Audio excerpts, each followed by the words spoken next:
A pleasant good evening to you all. I am Shane Harris, bringing you another edition of Shane Harris Tonight. This is episode number 8.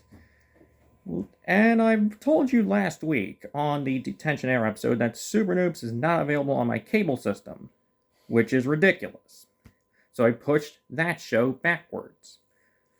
And Jimmy Two Shoes, which will happen next week, was supposed to be episode 8 prior to the major screw up. So I pushed that one towards next week. So I had to scramble to find out what show can I do for episode number 8 now. And I just found something in my head. Everyone really likes today's Disney TBA cartoons because of how well written they are. But there's only been a few back then in the 2000s that most people ever bring up once or twice. Some of them made their way onto ABC. And luckily for me, ABC is how come I know about this show, which I'm going to talk to you about, the most underrated of the mid-2000s DTBA class. So, let's talk about the replacements, shall we? Yes, the replacements. Based on the series of Dan Santat books. That actually is pretty fun. The series, just as fun. Of course, I'm not going to spoil it for you because, well, its theme song, performed by Wonderments, is expository and it tells you all the things you need to know in a minute. But you also may be wondering, how come Xfinity decided to just do a poster with only 3 of the 4 main characters? You got Darren Norris as Dick, Catherine Susie as Agent K, Gray Griffin as Riley, but nowhere on this poster do I see Todd, who's voiced by Nancy Cartwright, the Nancy Cartwright that does Bart from The Simpsons, which is kind of ridiculous. Even more ridiculous is the main dashboard. It's only Agent K. Great. And there is an alternative poster floating around on the internet that you can also see the little Shelby Cobra replica that Agent K has that's voiced by this one guy from Britain, which I found out on the cast and crew section. Ray Delisle, Catherine Susie, Darren Norris, Sir David McCallum. Shoot. Get that back up there.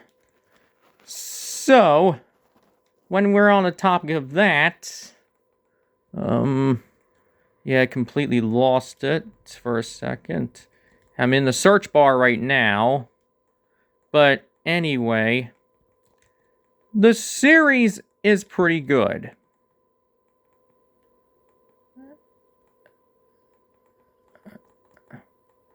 And apparently there's so much stuff with the word replacements in it. Oh, there we go. There's Todd right there, with his Buffalo Sabres alternative uniform from the early 2000s. Sans Sabres on it. There we go. So, how the hell did I end up talking about this series way back in the day? Well, consider this. I'm a pro ABC viewer. They've been putting out great stuff back in the day, and in the early 2010s, Cartoon Network was not the only place I would tune into. On Saturdays, only one network was still carrying cartoons on Saturday mornings out of the big 4. The only one that never took a break from the format. And that was ABC. And this series was wacky as all hell. Very fun. And it did have a slight animation change when Season 2 came out. which, by the way, was not 2009. The series ended in 08. But they called it 09 because they split the episodes and pushed it towards a later date. So, yeah, they got the first year correct, 06. But the series is really, really interesting, and I came across it literally by accident because ABC Kids was there, and remember, this is way before we had the stupid nature programming that's ruining every one of the big four now. And let's see, you have The Sweet Life of Zack and Cody, you had The American Dragon, you had Kim Possible, you have Lilo and Stitch, and you have That's So Raven. Plenty of great stuff, and The Replacements is there. And right afterwards, you get your chance to watch college football or maybe a Bush/Nationwide Series race that has the commentary of either Marty Reed or Dr. Jerry Punch. Remember, this was the late 2000s, early 2010s. ESPN already took over the ABC Sports operation, so... And by the way, the SEC on ABC's theme music is pretty damn good. I don't know what y'all complaining about, because CBS's theme is nothing more than what was used in Super Bowl 21. Finally got that off my chest. So you may be wondering, how come no one talks about the show? Well, the answer happens to be because of this. The Keanu Reeves 2000 Warner Brothers football movie, The Replacements. That one is more well known. And there's also some band from Minnesota called The Replacements as well. Though I don't really know much about that. All I know is my parents watched the hell out of the football movie because it's Keanu Reeves, and you also do get Pat Summerall and John Madden in there. Rest in peace to those two goats. While I fell in love with The Replacements, the cartoon, because it was not your average series. And some of its writing team, plus the cooperation of both Darren and Gray, both of them, they all came from the Fairly Odd Parents. So they hopped around from place to place at the same time, doing different projects all at once. So yeah, a bit of volunteer firefighter-esque behavior being committed by writers and actors. And the last time I ever got to watch The Replacements on TV, outside of the internet, was on August 27th, 2011, a Saturday that, for us Philadelphians, is a pretty dark one. Not just the fact that it's the last day of ABC Kids, but it's also the day that Hurricane Irene barreled through southern New Jersey. So yeah.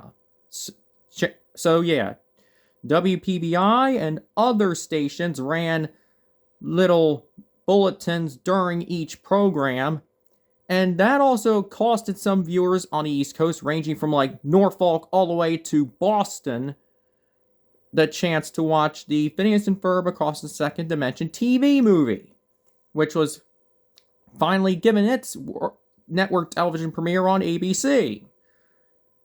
And you may be wondering, how many major markets got screwed on terms of like the East Coast? Well, you do get the Carolinas, Norfolk, Richmond, Delmarva, Baltimore, DC, Philadelphia, New York, Hartford, Western Massachusetts, Manchester, New Hampshire, and Boston, and maybe Scranton too, and Lancaster. So, yeah. Plenty of viewers got screwed out of certain ABC programming on that Saturday. And the following Saturday afterwards was the beginning of nature programming. Yeah. So Irene came at the worst possible time, because it was the end of ABC Kids. The end of Saturday morning cartoons as we knew it. Welp, welp, welp.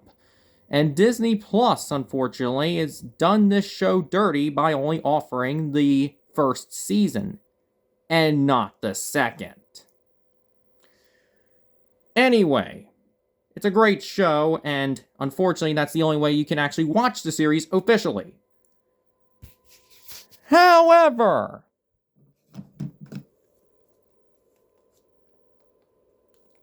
I bring you a Shane Harris Tonight update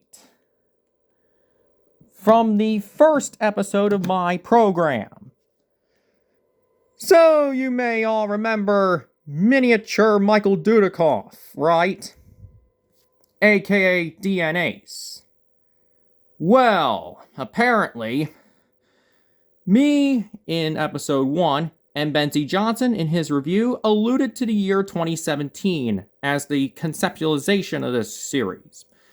Turns out that there was a lot more than just that. I came across this website known as kidscreen.ca, who does animation news for the Canadian market. Sorry, my arms are shaking. It's a bit cold in here. Temperature's supposed to plummet right now, but it's gonna go back up with a bit of wind, so don't worry. Anyway, kidscreen.ca way back in 2017 told everyone, and this was true, it was fact-checked, that the series was supposed to be a 40-episode epic. Sort of like Detention there, it was not going to have any filler episodes. 40 episodes that don't have A and B sections. It was going to be a very unique experience. And they were supposed to have the involvement of Japanese entertainment conglomerate Dentsu, who has ties to Universal Studios, surprisingly. And they also did the Mega Man Fully Charged cartoon for Wild Brain, which starred Vincent Tong. May he rest in peace. He's also the voice of Dan from Packages from Planet X, which I will probably get to soon if they offer the show for free, unfortunately, which is very unlikely. But yeah, probably unfortunately is maybe executives at Chorus, who owns Nelvana, was not fond of the idea that the series was going to be a 50-50 Japanese-Canadian co-production, which meant that a much larger media conglomerate would take up some money from the Canadian film and video tax credit initiatives and take it for their gain. So I'm going to say that corporate fuckery, yeah, sorry for the language. So yeah, corporate, savagery probably forced Dentsu out of the project before it even began. And it turned OLM into what was going to be a major part of the project and shrunk it down to just doing the intro and closing title sequences. And we were robbed of the series ever being animated over there in Japan. So what we get is what we got. And the rest is history if you watch episode 1. Anyway, I'm Shane Harris. I'll see you next Friday with an all-new episode of Shane Harris Tonight, focusing on Jimmy Two Shoes. Afterwards, it'll be American Thanksgiving, so take a little time to gather around, put politics aside, and eat some turkey and watch the Cowboys lose again. And get ready for December, because coming in December, I got a 2-parter waiting for you. A 2-part special focusing on Miles from Tomorrowland, Season 1 and 2, and then another episode focusing on the more in-depth Season 3 known as Mission Force 1. And then afterwards, Shane Harris Tonight will bring you a little bonus as well, as we introduce episode number 11 for December. And of course, I have my Ace Ripley cosplay special coming soon. Check back for more details. But anyway, I'm Shane Harris saying goodnight. And remember, be nice, be kind, and please, please don't talk politics around your best friends, because that'll start more food fights this year. Trust me, you'll know why. I'll see you then.